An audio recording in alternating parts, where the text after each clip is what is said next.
Hey everybody, happy Friday. Welcome and thanks for joining me.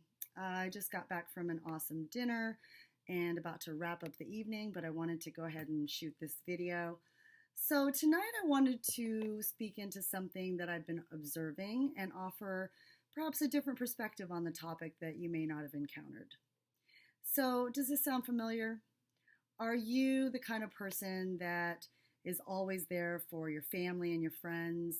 You're dependable and trustworthy.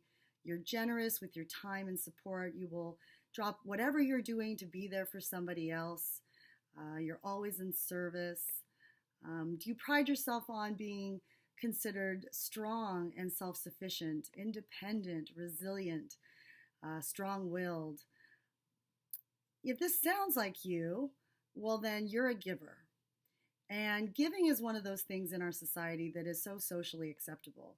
It's exalted and we put people that are generous and giving with their love, time, everything, we put them up on this, pedestal. And it's amazing. Giving is absolutely incredible quality and characteristic to have.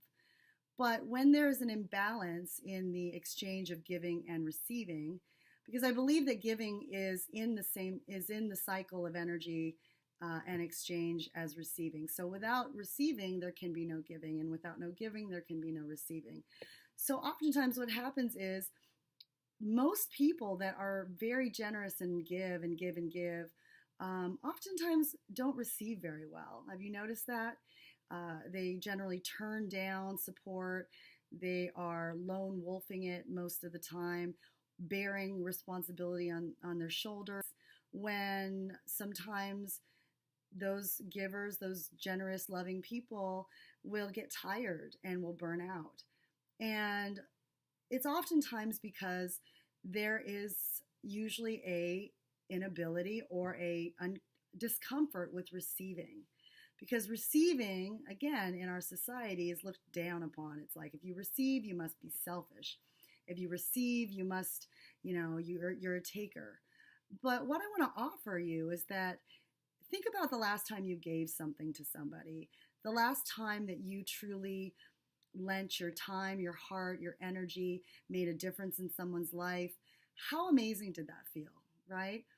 And when we close ourselves off to asking for support or receiving, even as harmless as not allowing a compliment to really land inside of us. Like if someone gave you a compliment and you kind of like deflected, the society's really good at deflecting. Like, you're beautiful, you're courageous, you're an inspiration to me. Yeah, whatever. And then we change the subject, right? Because I guess we've been conditioned to not allow ourselves to be acknowledged.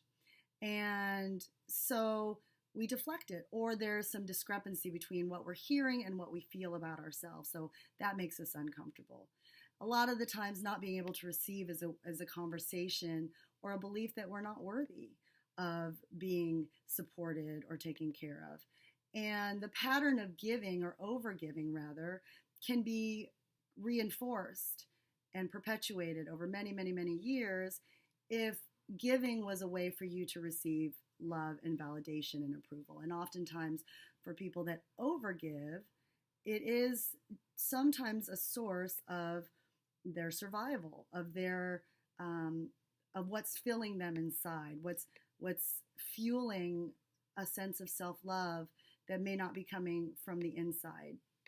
So when giving starts to become imbalanced and leads to exhaustion, self-sacrificing, then it doesn't serve you.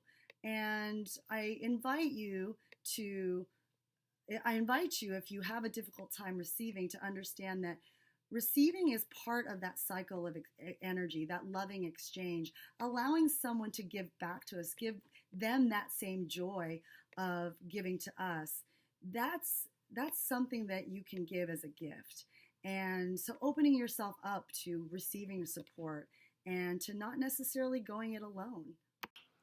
So the next time you have the opportunity to ask for support, to open your heart and open your mind to somebody who is willing to be there for you as as much as you've been there for them, to be open to that and to ride out the discomfort, because being able to give that gift to somebody else, giving them the opportunity to feel just as incredible in giving back and in being generous, to seeing how it makes a difference in your life is incredible.